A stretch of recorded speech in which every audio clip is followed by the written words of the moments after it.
கூட்டாஞ்சோறு ஆக்கி விளையாடாத குழந்தைங்களே இல்லை. அப்படி விளையாடலைன்னா அது குழந்தையே இல்லை. கிராமத்து குழந்தைகள் மட்டுமல்ல, வீட்டுக்குள்ளேயே இருக்க சிட்டி குழந்தைகள் கூட பொம்மைகளை கூட்ட சேர்த்தாவது கூட்டாஞ்சோறு ஆக்கி சந்தோஷப்பட்டிருப்பாங்க. அந்த கூட்டாஞ்சோறுக்கு யார் யார் என்னென்ன கொண்டு வர்றது, எங்கே வச்சு ஆக்குறதுன்னு பிளான் பண்ணும் போதே எக்ஸைட்மெண்ட் ஸ்டார்ட் ஆகிடும். அந்த பிளானை அப்படியே எக்ஸிக்யூட் பண்ணுறதுக்குள்ளே என்னென்ன சிக்கல்கள் வரும்னு எங்களுக்கு தான் தெரியும். கள்ளக்கண்டா நாயக்கானோ, நாயக்கண்டா கள்ளக்கானோன்ற மாதிரி ஒருத்தி வந்தால் இன்னொருத்தி வரமாட்டா. ஒன்று கிடைச்சா இன்னொன்று கிடைக்காது.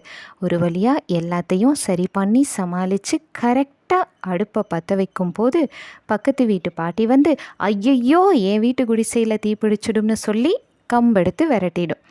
கொண்டு வந்த எல்லாத்தையும் ஒன்றா சேர்த்து பச்சையாகவே சாப்பிட்டு சேலட்னு ரெசிபி ஸ்டார்ட் பண்ணதே நாங்கள் தான்.